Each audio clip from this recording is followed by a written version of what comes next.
Assalamualaikum warahmatullahi wabarakatuh.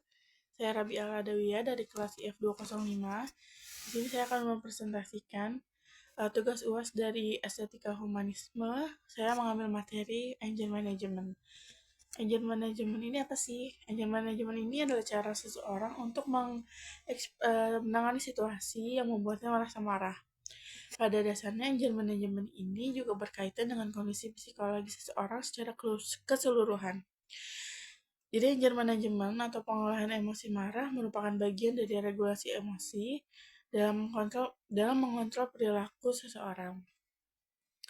Pengendalian amarah ini merupakan salah satu cara yang efektif untuk mengendalikan ledakan emosi yang kerap terjadi. Ada beberapa hal yang perlu diperhatikan untuk menerapkan teknik engine management yang baik, diantaranya yang pertama, memahami situasi yang menyebabkan munculnya amarah dan bagaimana cara orang tersebut untuk mengekspresikan kemarahan tersebut. Jadi ketika kita sudah tahu akan situasinya, sebab munculnya marah kita, dan bagaimana orang-orang itu mengekspresikan itu, kita dapat menenangkan diri dengan cara engine management ini, dengan cara mengelola emosi kita supaya tidak meluap-meluap. Yang kedua ada problem solving, kemampuan dalam komunikasi yang baik. Yang ketiga teknik relaksasi yang tepat. Teknik relaksasi yang tepat ini juga sangat dibutuhkan ya dalam hal menerapkan teknik engine management ini. Engine management ini kan untuk menangani situasi yang membuatnya merasa marah. Marah ini apa sih? Nah, marah ini adalah respon emosional yang kuat ketika seseorang dihadapkan oleh situasi tertentu, seperti ketika ia diperlakukan tidak adil atau berada pada kondisi stres, khawatir, dan kecewa. Pada dasarnya, respon marah ini terbilang normal dan wajar untuk dirasakan oleh setiap orang. Emosi itu diperlukan untuk membantu dan memudahkan adaptasi manusia terhadap lingkungan. Menurut Braff dan Saini pada tahun 2009 mengatakan bahwa masyarakat harus belajar mengendalikan diri untuk mengendalikan perilaku agar dapat beradaptasi dengan baik di kehidupan bermasyarakat. Berikutnya ada Tritoro dan Vosvrals pada tahun 2012 mengatakan emosi ada dua jenis, yaitu emosi positif dan emosi negatif. Emosi positif ini emosi yang menyenangkan, emosi yang menimbulkan perasaan positif pada orang yang mengalaminya, seperti jatuh cinta, kasih sayang kepada seseorang, kegembiraan, kekaguman, dan lainnya. Sedangkan emosi negatif itu emosi yang tidak menyenangkan, emosi yang menimbulkan perasaan negatif pada orang yang mengalaminya, seperti kesedihan, kemarahan, yang menimbulkan ketakutan ataupun kebencian. Dari Safaria dan Saputra mengatakan bahwa emosi negatif itu adalah emosi individu yang diekspresikan tidak menyenangkan, seperti rasa takut, cemas, marah-marah, berlebihan, sehingga dapat membuat individu tersebut berperilaku sangat tidak rasional atau tidak terkendali serta mempengaruhi sikap dan perilaku individu tersebut. Ada pula ekspresi emosi yang berlebihan juga memicu perilaku agresif. Perilaku agresif ini maksudnya ledakan emosi sebagai agresif ini adalah ledakan emosi sebagai respon terhadap kegagalan individu yang diwujudkan dalam menyakiti orang atau dengan sengaja menghancurkan benda melalui perilaku verbal dan non-verbal. Jadi perilaku agresif ini ketika orang lagi marah, kalau dia tidak menerapkan engine management yang baik, dia bisa dengan sengaja menyakiti hati orang tersebut ataupun menyakiti orang lain dengan sengaja atau menghancurkan benda supaya emosinya itu bisa meredah menurut dia. Penerapan engine management yang buruk bisa meningkatkan risiko terjadi berbagai gangguan kesehatan mental. Penerapan engine management yang buruk juga dapat menyebabkan kita pada resiko yang sangat terpengaruh kepada gangguan kesehatan kita ya, seperti anxiety disorder ataupun bahkan sampai depresi. Ada 3 R step of angel management yang bisa kita lakukan. Yang pertama ada recognize atau mengenali. Mengenali ini dengan kita menyadari bahwa kita tuh sedang marah, mengenali pemicu amarah kita serta tanda-tanda yang terjadi fisik ataupun emosional yang muncul. Mengenali amarah sejak awal itu memberikan kesempatan kita untuk mencegah reaksi yang impulsif. Jadi, kemarahan kita tidak terjadi dengan meledak-ledak. Yang kedua ada refleks atau merefleksikan. Setelah kita mengetahui amarah kita, tanda-tandanya seperti apa, pentingnya untuk berpikir sejenak, berhenti untuk memikirkan mengapa saya akan marah dan apakah marah ini termasuk masuk akal untuk kita beremosi tentang hal tersebut gitu. Yang ketiga ada respons ataupun merespon. Anger management ini setelah kita tenang, berhenti merenung memikirkan kenapa sih kita harus marah. Respon ini tindakan yang sehat dan tepat untuk merespon amarah.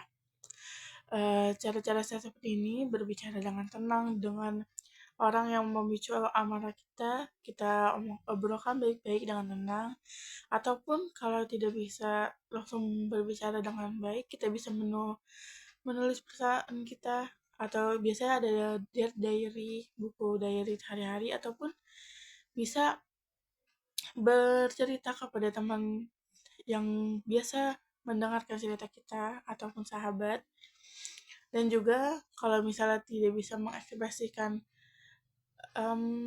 marahnya dia dengan menulis, mencerita ataupun lainnya, bisa dengan teknik relaksasi.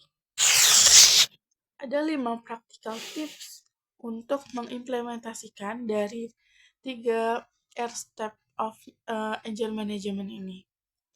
Yang pertama, melatih kesadaran diri, self-awareness, yaitu meluangkan waktu untuk mengenali pemicu pribadi dan pola amarah kita, bagaimana kapan kita bisa amarah kita itu bisa muncul dan bagaimana tanda-tandanya. Yang kedua ada gunakan teknik pernafasan.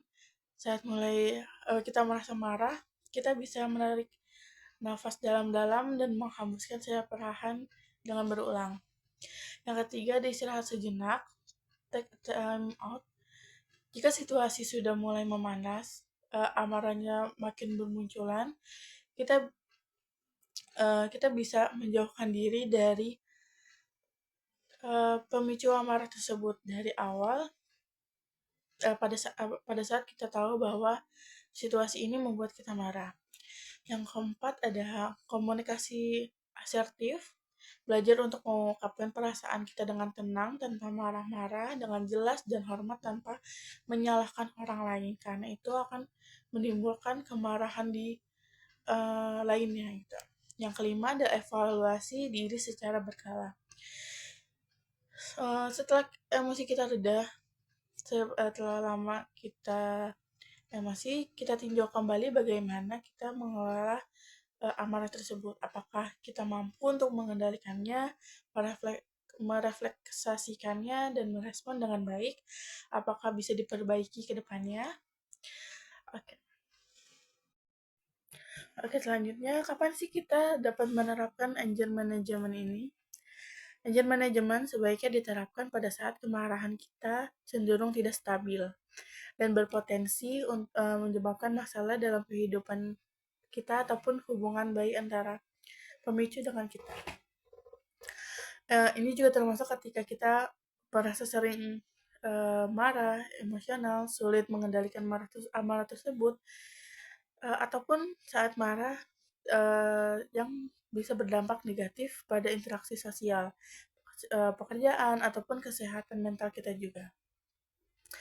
Yang pertama ada gangguan emosional dan mental. Dalam penerapan agent manajemen ini, yang pertama ada gangguan emosional dan mental.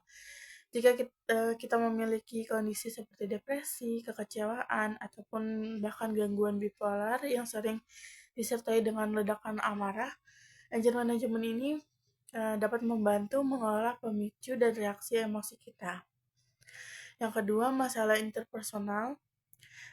Kalau kita sedang marah yang tidak terkendali, dapat menyebabkan kesulitan dalam berkomunikasi ataupun hubungan, misalnya sering bertengkar ataupun kurangnya komunikasi efektif yang bahkan menimbulkan kekerasan dalam hubungan komunikasi tersebut. Agent management juga dapat membantu agar bisa belajar untuk mengekspresikan diri sendiri tanpa melibatkan kemarahan tersebut, sehingga dapat memperbaiki kualitas dengan hubungan kita. Yang ketiga ada ketidakmampuan mengendalikan dorongan amarah. Jika marah menyebabkan masalah dalam fungsi sehari-hari seperti pekerjaan ataupun hubungan hubungannya seperti keluarga ataupun teman-teman dekat kita, agent manajemen dapat membantu kita belajar untuk mengendalikan reaksi emosional itu dan mengambil keputusan yang lebih tepat dan lebih baik. Pengambilan keputusan secara bijak dengan melakukan agent manajemen ini. Yang keempat, perilaku antisosial. Jika marah kita mengarahkan perilaku yang membahayakan diri sendiri ataupun orang lain, agent manajemen juga dapat membimbing kita untuk mengelola emosi dengan cara yang lebih sehat dan bertanggung jawab. Jadi, kapan kita bisa menerapkan agent manajemen ini? Jika kemarahan kita sudah mulai mengendalikan hidup kita, yang menyebabkan tindakan yang tidak diinginkan pada emosional kita seperti merusak hubungan ataupun memperburuk kondisi kesehatan mental kita juga. Maka sudah saatnya kita untuk menerapkan mempertimbangkan penerapan agent management. Terapi agent management ini tidak hanya tentang mengendalikan amarah, tetapi juga belajar mengelola emosi secara keseluruhan, mengenali pemicunya, mengembangkan keterampilan komunikasi yang lebih efektif dan baik dalam kehidupan sehari-hari kita. Jadi, setelah kita tahu mengenali pemicu amarah kita, kita juga jadi lebih mengerti bagaimana emosi kita tuh kapan akan muncul dan bagaimana pengembangan keterampilan kita setelah melakukan banyak evaluasi, manajemen merefleksikan diri dengan kita lebih tenang, dengan kita menerapkan engine management ini lebih baik, kita dapat menjalin hubungan yang lebih sehat dan lebih baik lagi. Oke, berikutnya ini adalah referensi. Ada beberapa referensi dari jurnal ataupun website yang saya ambil, yaitu dari efektivitas engine management training untuk menurunkan perilaku agresif verbal pada remaja pengguna game online Mobile Legends di Kota Makassar. Jadi ini tuh ada di bagian yang definisi marah. Lalu berikutnya ada yang what are the third area of agile management, yang 3 tips untuk mengimplementasikan 5 tips untuk mengimplementasikan 3 agile management ini. Terus ada manajemen kemarahan untuk orang-orang yang tidak tahu dari Wedoli. Yang keempat ada mengontrol perilaku marah pada penderita schizophrenia dengan anger management. Oke, sudah segitu saja yang bisa saya sampaikan pada materi anger management ini. Semoga dapat diterima dengan baik apa yang telah saya sampaikan. Mohon maaf bila ada salah kata baik secara langsung maupun di dalam materi. Maaf agak belibet omongannya. Sekian dari saya. Wassalamualaikum warahmatullahi wabarakatuh.